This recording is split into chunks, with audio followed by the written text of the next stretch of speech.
കഴിഞ്ഞ 20-25 വർഷമായി ഗൾഫിൽ ജോലി ചെയ്യുന്ന ഒരാളാണോ നിങ്ങൾ? എങ്കിൽ എനിക്ക് ചില കാര്യങ്ങൾ ഉറപ്പിച്ച് പറയാൻ പറ്റും. നിങ്ങൾ അസാമാന്യമായ കഴിവുള്ളവരാണ്. പൂജ്യത്തിൽ നിന്ന് തുടങ്ങി ഒരു വിദേശ രാജ്യത്ത് സ്വന്തമായൊരു വിലാസം നേടിയെടുത്തയാൾ. നിങ്ങളുടെ കമ്പനിക്കും കുടുംബത്തിനും നിങ്ങൾ എന്നും ഒരു താങ്ങും തണലുമായിരുന്നു. അവിടെ നിങ്ങൾ വിജയിയാണ്, സ്മാർട്ടാണ്. പക്ഷേ അതിനിടയിലും ചില കാര്യങ്ങൾ നിങ്ങളെ ഭയപ്പെടുത്തുന്നുണ്ട്. പറയട്ടെ. നിങ്ങളിപ്പോൾ അവിടെ സുരക്ഷിതനാണ്, മാസം തോറും ശമ്പളം വരുന്നുണ്ട്, നിങ്ങൾ അവിടെ സെറ്റിൽഡ് ആണ്. എങ്കിലും നമ്മൾ പലപ്പോഴും സൗകര്യപൂർവ്വം മറക്കുന്ന ഒരു സത്യമുണ്ട്. നമ്മൾ ആരും ഗൾഫിൽ പെർമനന്റ് അല്ല. എത്ര വൈകിയാലും ഒരു മടക്കയാത്ര അനിവാര്യമാണ്. നാട്ടിലേക്കുള്ള വിമാനത്തിൽ ഇരിക്കുമ്പോൾ നിങ്ങളുടെ നെഞ്ചിനുള്ളിൽ ഒരു ചെറു കനൽ പുകയുന്നുണ്ടോ? ഉത്തരം കിട്ടാത്ത കുറച്ച് ചോദ്യങ്ങൾ ഉള്ളിൽ കിടന്ന് നിങ്ങളെ അലട്ടുന്നുണ്ടോ?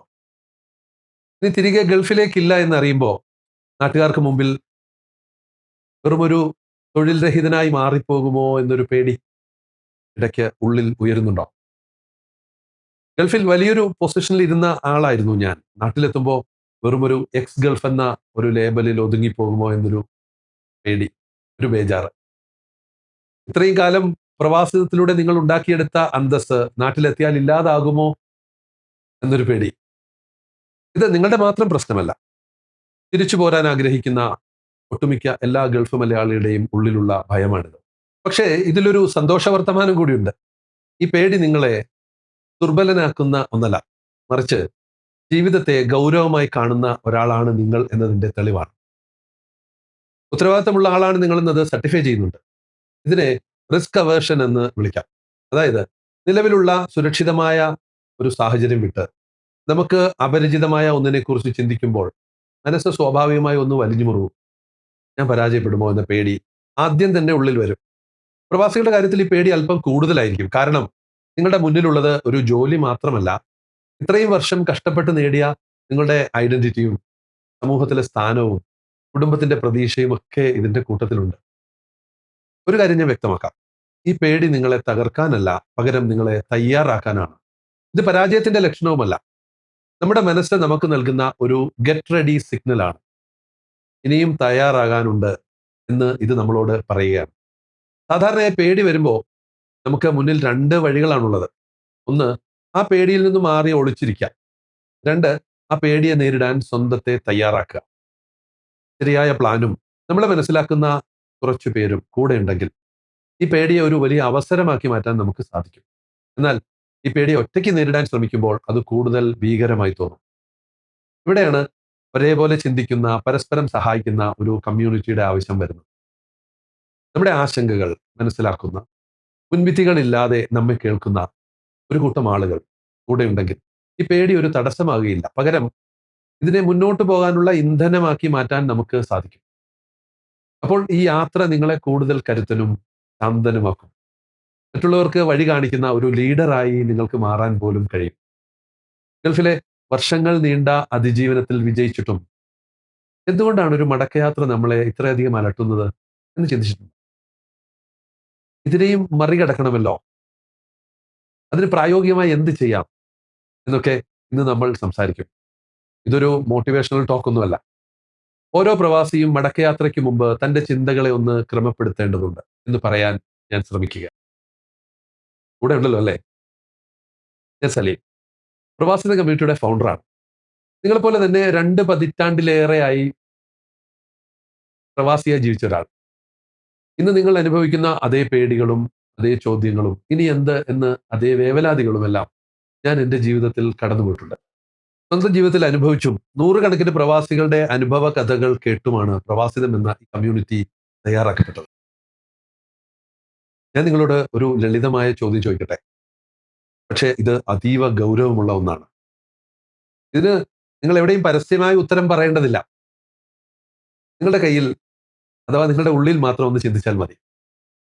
നാളെ നിങ്ങളുടെ വിസ ക്യാൻസൽ ആയി ഒരു മടക്കയാത്ര അനിവാര്യമായി വന്നാൽ, ഇനിയുള്ള ജീവിതം നാട്ടിൽ തന്നെ തുടരേണ്ടി വന്നാൽ, അടുത്ത 30 ദിവസത്തിനുള്ളിൽ നിങ്ങളുടെ കുടുംബത്തിന്റെ ആവശ്യങ്ങൾ നിറവേറ്റാൻ വേണ്ട ഒരു വരുമാനം ഉണ്ടാക്കാൻ കഴിയുന്ന വ്യക്തമായ ഒരു പ്ലാൻ നിങ്ങളുടെ കയ്യിലുണ്ടോ? ഞാൻ നിങ്ങളുടെ സേവിങ്സിനെ കുറിച്ചല്ല ചോദിക്കുന്നത്.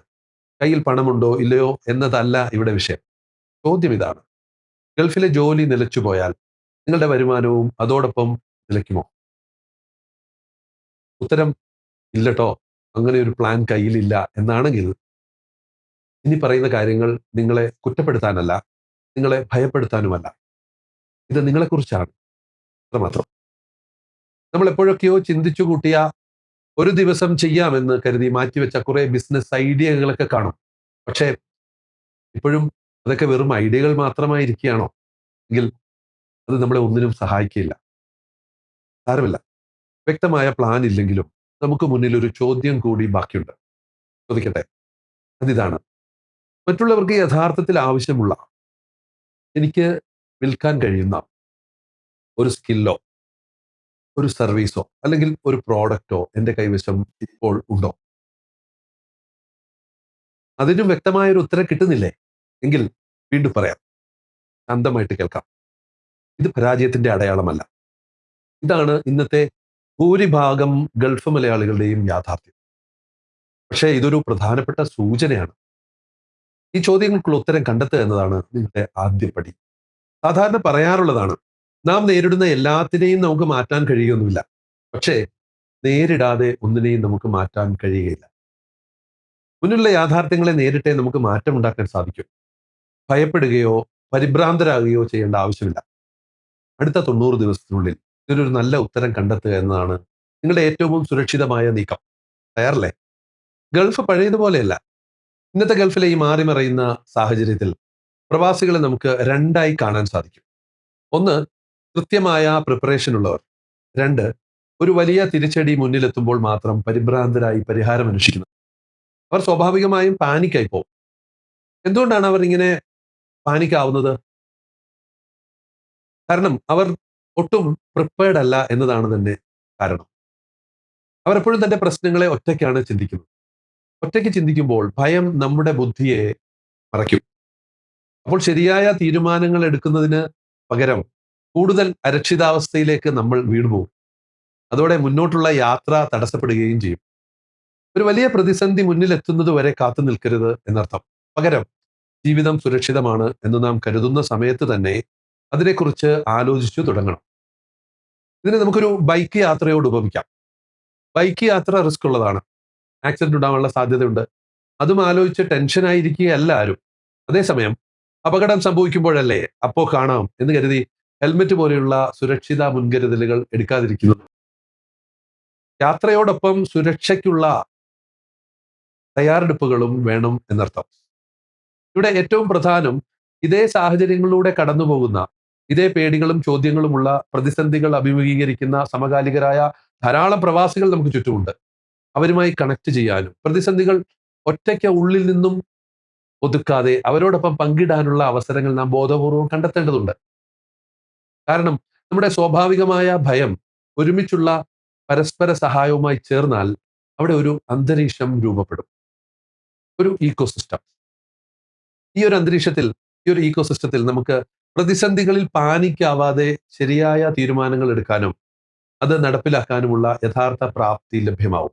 ഇൻഷാ അല്ലാഹ്. അവിടെ ഒരാളുടെ ഉച്ചത്തിലുള്ള ഒരു സംശയം അനേകം പേരുടെ ക്ലാരിറ്റിക്ക് കാരണമാവും. കുറെ പേരുടെ വലിയ പേടികൾ ഒരാളുടെ അനുഭവം വിവരിക്കുന്നത് കേൾക്കുന്നത് വഴി ചെറുതായി പോകും. അത് ഇല്ലാതാവുകയും തടസ്സങ്ങൾ എന്ന് കരുതിയവ അവസരമാകുകയും ചെയ്യും. എനിക്ക് മാത്രം എന്ന് തോന്നിയ പ്രശ്നങ്ങൾ ഇത് എല്ലാവർക്കും ഉണ്ടല്ലോ എന്നും, ഓ ഇതായിരുന്നോ പരിഹാരം എന്നും ഒക്കെയുള്ള തിരിച്ചറിവുകൾ നമ്മുടെ കൂടെ കൂടി തുടങ്ങും. നാം ശരിയായ ചോദ്യങ്ങൾ ശരിയായ സമയത്ത് ചോദിക്കാൻ പഠിക്കും. അത് നമ്മുടെ പ്രതിസന്ധികൾക്ക് ശരിയായ സൊല്യൂഷൻ കണ്ടെത്താൻ നമ്മെ സഹായിക്കും. ഇതാണ് കമ്മ്യൂണിറ്റിയുടെ യഥാർത്ഥ ശക്തി. കമ്മ്യൂണിറ്റി എന്നത് ഒരു മോട്ടിവേഷൻ ഗ്രൂപ്പ് ഒന്നുമല്ല, ഒരു വാട്സപ്പ് മെസ്സേജ് ചെയിനുമല്ല. ഒരു കാലത്ത് ഗൾഫ് മലയാളി കേരളത്തിന്റെ സാമ്പത്തിക നട്ടലായിരുന്നു. ഇന്ന് ബാക്കി വെക്കാനും കോൺട്രിബ്യൂട്ടർ ആകാനും സാധിക്കാത്ത അവസ്ഥയിൽ അവൻ ആർക്കും വേണ്ടാത്ത ഒരു കൂട്ടമായി മാറിപ്പോകുമോ എന്നൊരു പേടി, ഒരു ഭയം നമ്മളിൽ പലർക്കുമുണ്ട്. ആദ്യം ഓരോ പ്രവാസിയും അവന്റെ സ്വന്തം നിലയിൽ അവന്റെ ജീവിതം, വരുമാനം, കുടുംബം എന്നിവയിൽ സുരക്ഷിതനാവേണ്ടതുണ്ട്. അതുവഴി പ്രവാസ സമൂഹത്തെ അവന്റെ സുവർണ കാലഘട്ടത്തിലേക്ക് തിരിച്ചു കൊണ്ടുപോവുക എന്ന ഒരു വലിയ ദൗത്യവുമായി പരസ്പര സഹായികളായി മാറണം. ഇങ്ങനെ ഇതൊരു യഥാർത്ഥ കമ്മ്യൂണിറ്റിയായി, വലിയൊരു മൂവ്മെന്റ് ആയി മാറും. അതുകൊണ്ടാണ് ഒരുമിച്ച് വളരാൻ സഹായിക്കുന്ന ഒരു ഇക്കോസിസ്റ്റം ആണ് പ്രവാസിതം എന്ന് പറയുന്നത്. ഒരു ഗൾഫ് മലയാളിയും അവന്റെ മുന്നിൽ വരുന്ന പ്രതിസന്ധികളിൽ അരക്ഷിതാവസ്ഥയിൽ ഒറ്റയ്ക്കായി പോകരുത്. ഓരോ ഗൾഫ് മലയാളിയും ഒന്നുകിൽ ഒരു അനിവാര്യ മടക്കയാത്രയുടെ അല്ലെങ്കിൽ ഒരു അതിജീവനത്തിന്റെ മുന്നിലാണ് എന്നുമുള്ളത്. അവിടെ അവൻ ഒരു ഒറ്റയാൾ പട്ടാളമായി പോകരുത്. ഇവിടെയാണ് പ്രവാസിതം എന്ന കമ്മ്യൂണിറ്റി ഒരുമിച്ച് തയ്യാറാകാൻ പഠിക്കുന്ന ഒരു ഇടമായി മാറുന്നത്. മടക്കയാത്രയ്ക്ക് മുമ്പ് പേടിയില്ലാതെ യുക്തിപൂർവം ചിന്തിക്കാൻ നാം പഠിക്കേണ്ടതുണ്ട്. ഒറ്റയ്ക്കല്ല, ഒരു കൂട്ടം സമാന സഹയാത്രികരോടൊപ്പം.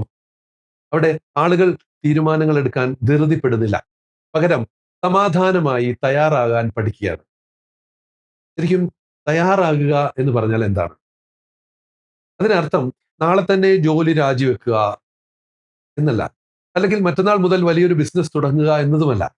തയ്യാറാകുക എന്നാൽ എല്ലാത്തിനും മുൻപായി സ്വയം ഒന്ന് മനസ്സിലാക്കുക എന്നതാണ്. Self assessment. മനുഷ്യന്റെ വളർച്ചയെക്കുറിച്ച് ലോകത്ത് ഒരുപാട് പഠനങ്ങൾ നടന്നിട്ടുണ്ട്. ആ അറിവുകളെ ഒരു പ്രവാസിയുടെ രണ്ടാം ഇന്നിങ്സുമായി, അതായത് ഗൾഫിന് ശേഷമുള്ള ഒരു വരുമാന മാർഗവുമായി ചേർത്ത് വെച്ച് ചിന്തിച്ചാൽ നമ്മൾ ഓരോരുത്തരും പ്രധാനമായും 4 ചോദ്യങ്ങൾക്ക് ഉത്തരം കണ്ടെത്തേണ്ടതുണ്ട്. എനിക്ക് ഏറ്റവും നന്നായി ചെയ്യാൻ കഴിയുന്ന കാര്യം എന്താണ്? എന്റെ സ്കിൽ സെറ്റുകൾ. ഇതാണ് ഒന്നാമത്തത്. രണ്ടാമത്തത്, ഇത് ചെയ്യുമ്പോൾ എനിക്ക് ഉള്ളിൽ നിന്ന് ഒരു സന്തോഷം ലഭിക്കുന്നുണ്ടോ? അതായത് എന്റെ പാഷൻ. മൂന്നാമത്തത്, ഇത് മറ്റുള്ളവരുടെ പ്രശ്നങ്ങൾക്കൊരു പരിഹാരമാവുന്നുണ്ടോ? അതായത് അതിലൂടെ ഞാൻ മറ്റൊരാൾക്ക് ഒരു വാല്യൂ നൽകുന്നുണ്ടോ? നാലാമത്തത്, അതിൽ നിന്ന് സ്ഥിരമായ ഒരു വരുമാനം ഉണ്ടാകുമോ? അതായത് ഇതെന്റെ അക്കൗണ്ടിലേക്ക് പണം എത്തിക്കുമോ എന്നർത്ഥം. സത്യം പറഞ്ഞാൽ ഭൂരിഭാഗം പ്രവാസികളും സമാധാനത്തോടെ ഇരുന്ന് ഇത്തരം ചോദ്യങ്ങൾക്ക് ഉത്തരം കണ്ടെത്താൻ ശ്രമിക്കാറില്ല. ഇതൊരു പരാജയമൊന്നുമല്ല, പക്ഷേ വേണ്ടത്ര തയ്യാറെടുപ്പില്ലാത്ത ഒരു മടക്കയാത്ര, അതൊരു വലിയൊരു റിസ്ക്കാണ്. അതുകൊണ്ട് നാട്ടിലെ ഒരു വരുമാന മാർഗത്തെക്കുറിച്ച് ഗൗരവമായി ചിന്തിക്കുന്ന ഒരാളാണ് നിങ്ങളെങ്കിൽ ഈ ഉത്തരങ്ങൾ കണ്ടെത്തുക എന്നത് നിങ്ങൾക്ക് നിർണായകമാണ്. ഇതൊരു യാത്രയാണ്. യാത്രയിൽ നമുക്ക് വേണ്ടത് കൃത്യമായ ഒരു മാപ്പാണ്. ആ മാപ്പിലൂടെ നമ്മുടെ യാത്രയെ പൂർണ്ണമായി കാണാൻ നമുക്ക് സാധിക്കണം. തയ്യാറാവുക എന്നതിന്റെ ആദ്യത്തെ സ്റ്റെപ്പ് ഓരോരുത്തരും സ്വയം അവരുടെ ഈ മാപ്പ് തയ്യാറാക്കാൻ പഠിക്കലാണ്. അതിനായി ഒരു ക്രമമുണ്ട്. ആദ്യം കയ്യിലുള്ളത് എന്തൊക്കെയാണ് എന്നറിയണം. സെൽഫ് അസസ്മെന്റ് അത് തന്നെയാണ്. എൻ്റെ പക്കൽ ഇപ്പോൾ എന്തൊക്കെയുണ്ട്? യാത്രയാണ്, യാത്രാ സാമഗ്രികളാണ് അന്വേഷിക്കേണ്ടത്. അതിനെപ്പറ്റി അറിയണം. എൻ്റെ യഥാർത്ഥ ശക്തികൾ എന്താണ്? ഇതിനെ ഉപയോഗപ്പെടുത്താം. എവിടെയാണ് എനിക്ക് പരിമിതികളുള്ളത്? ഇതറിഞ്ഞാലേ ആ പരിമിതികളെ മറികടക്കാൻ സാധിക്കും. എൻ്റെ മുമ്പിലുള്ള അവസരങ്ങൾ എന്തൊക്കെയാണ്? ഇതിനെ നമുക്ക് പ്രയോജനപ്പെടുത്തേണ്ടതുണ്ട്. അതുപോലെ തന്നെ എൻ്റെ മുമ്പിലുള്ള തടസ്സങ്ങൾ ഏതൊക്കെയാണ്? അതിന് പരിഹാരം കാണണം. ഈ തിരിച്ചറിവാണ് എല്ലാത്തിൻ്റെയും തുടക്കം. അടുത്തത് ഗോൾ സെറ്റിംഗ് ആണ്. എന്തെങ്കിലും ഒന്ന് ചെയ്യണമെന്ന് അവ്യക്തമായ ആഗ്രഹത്തിന് ഗോൾ എന്ന് പറയുകയില്ല. എനിക്ക് യോജിക്കുന്ന, എൻ്റെ ജീവിതത്തിന് അർത്ഥം നൽകുന്ന വ്യക്തമായ ഒരു ലക്ഷ്യം. എന്തിനാണ് ഞാൻ മുന്നോട്ട് പോകുന്നത് എന്ന ക്ലാരിറ്റി, ടാഞ്ചിബിൾ ആയ, അളക്കാൻ പറ്റുന്ന തരത്തിലുള്ളത് ആവണം നമ്മുടെ ഗോൾ. അതിന് ഫോക്കസ് ചെയ്യാൻ പറ്റുന്നതാവണം, സാധിക്കണം. അതിനെ ലോങ് ടൈം, ഷോർട്ട് ടൈം ഗോളുകളാക്കി നമുക്ക് ഡിവൈഡ് ചെയ്യാൻ സാധിക്കണം. അടുത്തത് റോഡ് മാപ്പാണ്.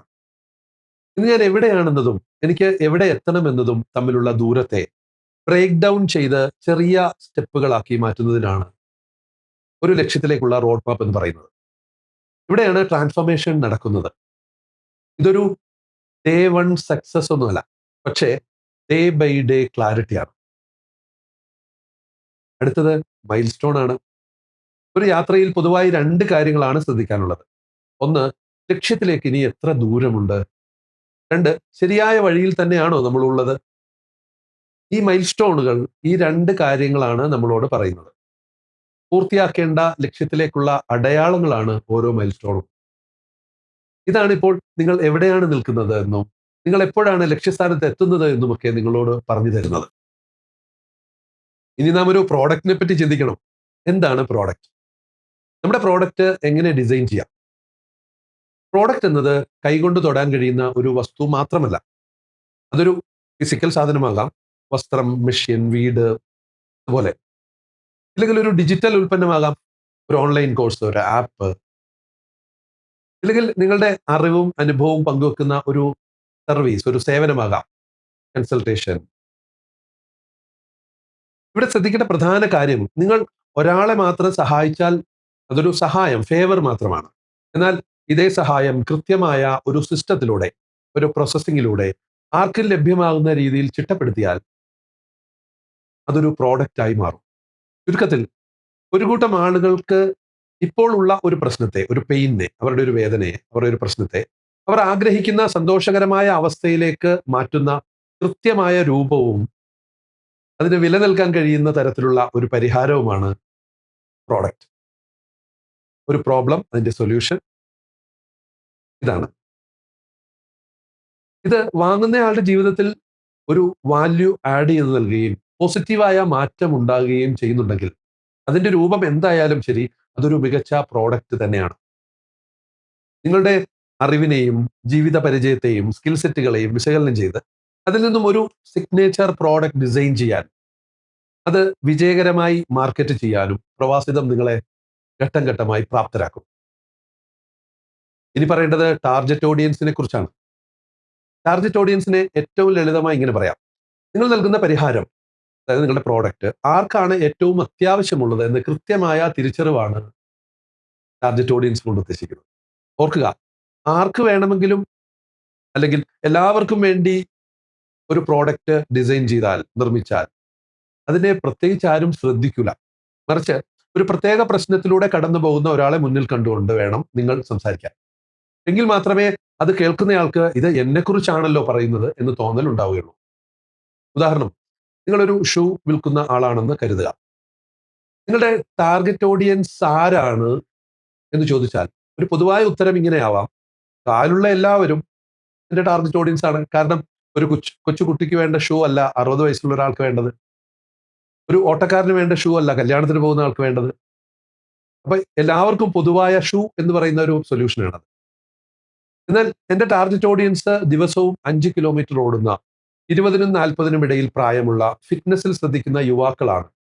അവർക്ക് വേണ്ടത് റണ്ണിങ് ഷൂ ആണ്.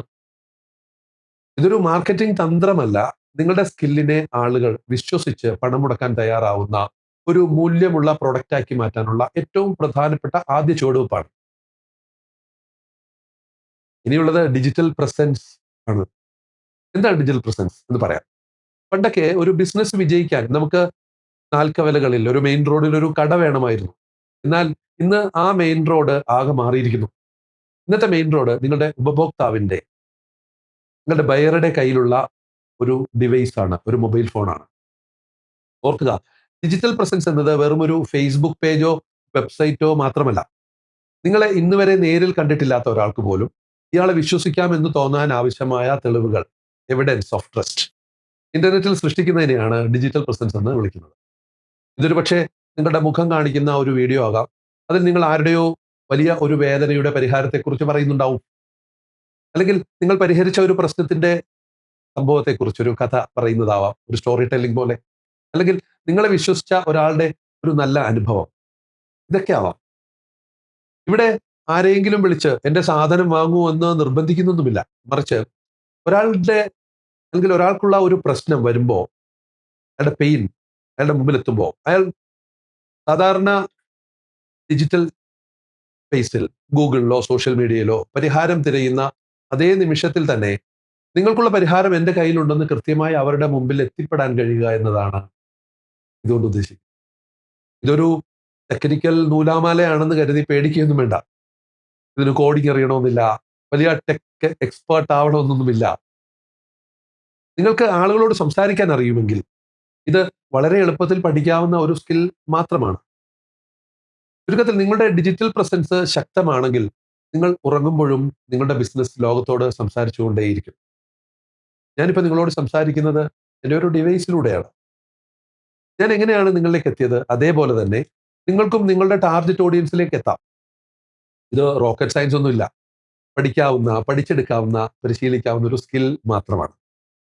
പ്രവാസത്തിലൂടെ നിങ്ങൾക്ക് ഇത് വളരെ എളുപ്പത്തിൽ പഠിച്ചെടുക്കാം. കാരണം അവിടെ സങ്കീർണമായ പാഠങ്ങളില്ല. പ്രവാസ ജീവിതത്തിനിടയിൽ ലഭിക്കുന്ന കുറഞ്ഞ സമയം കൊണ്ട് നിങ്ങളെപ്പോലെയുള്ളവർക്ക് എളുപ്പത്തിൽ ചെയ്യാൻ കഴിയുന്ന രീതിയിലാണ് ഇത് ചിട്ടപ്പെടുത്തിയിരിക്കുന്നത്. അതുകൊണ്ടാണ് പ്രവാസത്തിലെ 90/90 ഇൻക്യുബേറ്റർ ഇന്ന് നിങ്ങളെപ്പോലെയുള്ള ധാരാളം പ്രവാസികൾക്ക് വ്യക്തതയും ദിശയും നൽകുന്ന ഒരു പ്രായോഗിക ട്രാൻസ്ഫോർമേഷനായി മാറിക്കൊണ്ടിരിക്കുന്നത്. പ്രവാസിതം പ്ലാറ്റ്ഫോമിൽ ശ്രദ്ധിച്ചാൽ നിങ്ങൾക്ക് കാണാൻ പറ്റും. എന്താണ് 90/90 ഇൻക്യുബേറ്റർ?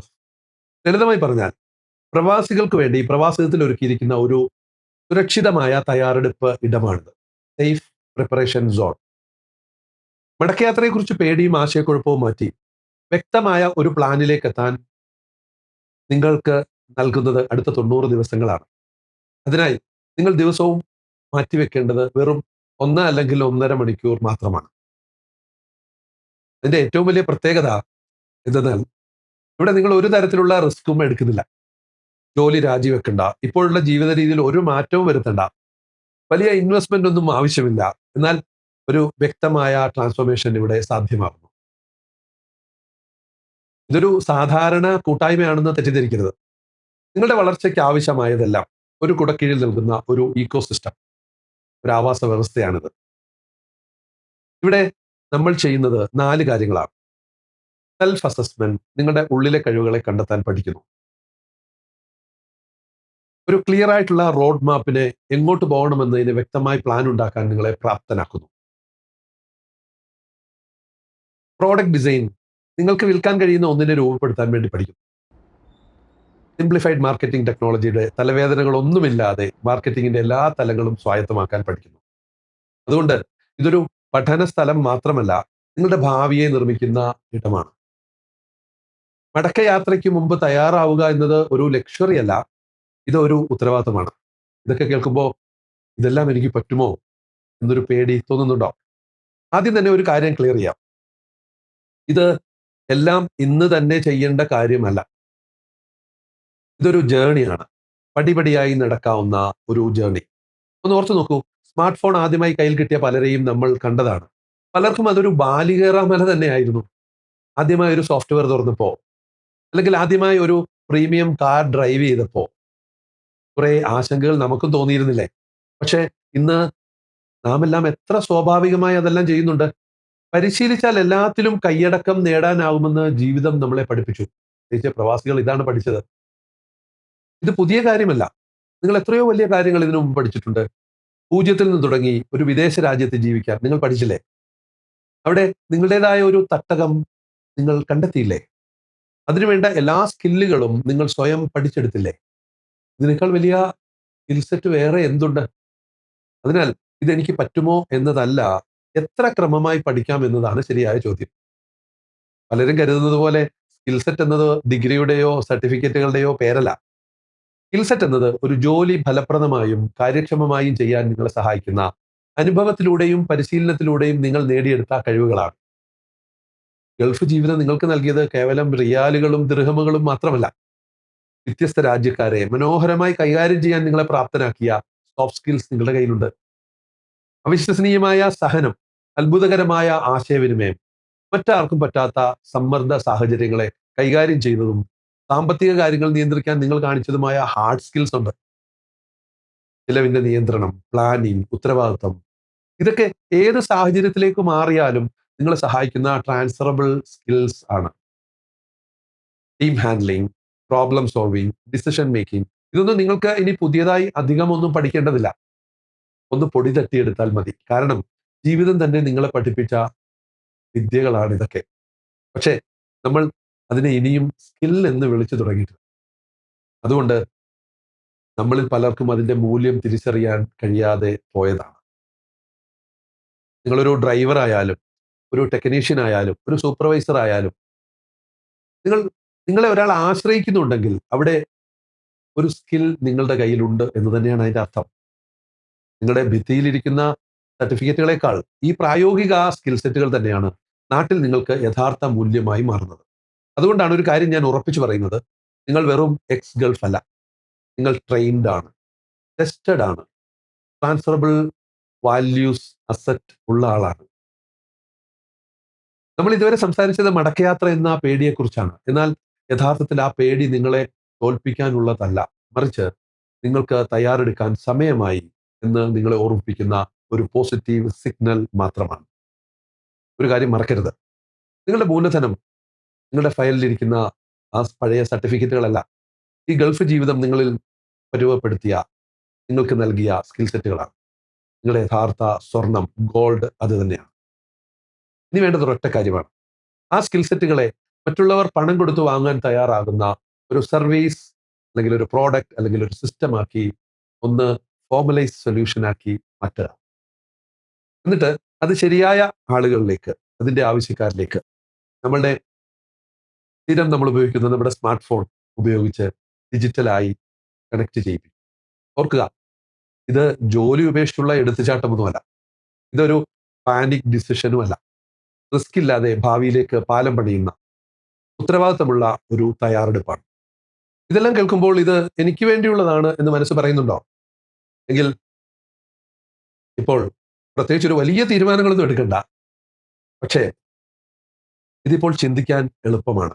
മനസ്സ് ശാന്തമാണ്. നമ്മൾ പ്രശ്നങ്ങളുടെ മുമ്പിലല്ല. ഒരു പ്രശ്നം, ഒരു ദുരന്തം, ഒരു ട്രോമ വന്ന ശേഷം ഇങ്ങനെ ശാന്തമായി ചിന്തിക്കാൻ നമുക്ക് കഴിയില്ല എന്ന് മനസ്സിലാക്കണം. ഇപ്പോൾ ചെയ്യേണ്ടത് ഇതാണ്. താഴെ കാണുന്ന കമന്റിൽ ആദ്യം ഞാൻ പിൻ ചെയ്ത് വെച്ചിരിക്കുന്ന കമന്റിൽ ഒരു ലിങ്ക് ഉണ്ട്. ഇത് എൻ്റെ വെബ്സൈറ്റിലേക്കുള്ള ലിങ്കാണ്. അവിടെ വളരെ സിമ്പിളായി എന്താണ് പ്രവാസിതം എന്ന് നിങ്ങൾക്ക് കൂടുതൽ അറിയാനുള്ള കാര്യങ്ങളൊക്കെ വിശദീകരിച്ചിട്ടുണ്ട്. ലിങ്ക് ക്ലിക്ക് ചെയ്യാം. ബാക്കി അവിടെ കാണാം. അടുത്ത സ്റ്റെപ്പ് എന്ത് വേണമെന്ന് ആ വ്യക്തത വന്ന ശേഷം നിങ്ങൾക്ക് തന്നെ തീരുമാനിക്കാം.